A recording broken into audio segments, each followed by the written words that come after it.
কেউ নবীকে কটূক্তি করে তার কলিজা ছিঁড়ে যায়, সে রাজপথে নেমে যায়। আমি বলবো যারা নবীকে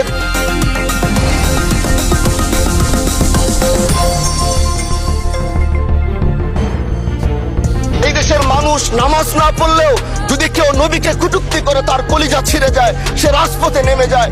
আমি বলবো যারা নবীকে কটূক্তি করে, নবীর নামে গালিগালাজ করে, এদের মৃত্যুদণ্ড এই আইনটাও যেন বাংলাদেশের এই সংসদ থেকে পাশ করা হয়। যারা নবীকে অস্বীকার করে তারা কোনোদিন মুসলমান থাকতে পারে না। এটা আইনের মাধ্যমে, এটা বাংলাদেশের পার্লামেন্ট থেকে ঘোষণা হবে, সেটা আমরা চাই। আজ দাঁড়িয়েছি, হয়তো আমার কথা অনেক লম্বা, আমি জানি না আপনি আমাকে সময় দিবেন কিনা, কিন্তু আমি বলতে চাই মাননীয় স্পিকার, আমরা যেই জায়গা থেকে দাঁড়িয়েছি, বাংলার 30 থেকে 40 লক্ষ উলামায়ে কেরাম আমাদের দিকে তাকিয়ে রয়েছে, কারণ তাদের কণ্ঠ, তাদের সে আওয়াজগুলো আমরা যেন জাতীয় সংসদ থেকে দিতে পারি। তার মধ্যে অন্যতম একটি হলো মা কানা মুহাম্মাদুন আবা আহাদিম মির রিজালিকুম ওয়ালাকির রাসূলুল্লাহি ওয়া খাতামান নাবিয়্যিন ওয়া কানা আল্লাহু বিকুল্লি শাইইন আলিমা। আপনি জানেন নবীর পরে আল্লাহ নবী হচ্ছে আমার ইমানের অংশ, আমার ইমানের পার্ট। তিনাকে ভালোবাসা, তিনার উপর ইমান, এটা আমার ইমানের অংশ। তিনি আমার শেষ নবী, যেটা কোরআন ঘোষণা দিয়েছে। নবীও বলেছে আনা খাতামুন নাবিয়্যিন লা নাবিয়্যা বাদি, আমি শেষ নবী, আমার পরে কোনো নবী আসবে না।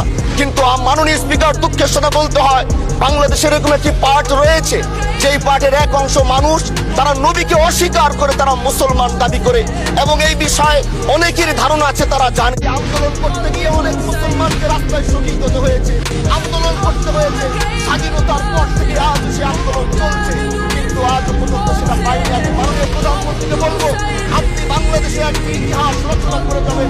আপনার মাধ্যমে যদি এটা স্বীকৃতি পায়, যারা নবীকে অস্বীকার করে তারা কোনোদিন মুসলমান থাকতে পারে না, এটা আইনের মাধ্যমে, এটা বাংলাদেশের পার্লামেন্ট থেকে ঘোষণা হবে, সেটা আমরা চাই। মাননীয় স্পিকার, আরেকটি কথা, আপনি জানেন আমরা আমাদের নবীকে সবচেয়ে বেশি ভালোবাসি। যিনি আখিরি নবী, যাকে বলা হয়েছে ওয়া মা আরসালনাকা ইল্লা রাহমাতাল লিল আলামিন। আমরা বারবার দেখছি কিছুদিন পর তারা যেন কিভাবে এসে আল্লাহ নবীর শানে কটূক্তি করে, নবীকে নিয়ে অশ্লীল ভাষায় গালিগালাজ করে, নবীর শানে কটূক্তি করে। এই আন্দোলন, এই সংগ্রাম করতে গিয়ে আপনিও মাননীয় স্পিকার দেখেছেন রাস্তাঘাটে আন্দোলন করতে গিয়ে কত মানুষ মৃত্যুবরণ করেছে। যদি একবার বাংলাদেশের আইনে, কারণ মুসলমান যদি আমাদের বাংলাদেশের পার্সেন্টেজ অনুযায়ী আমাদের অবশ্যই মুসলমানদের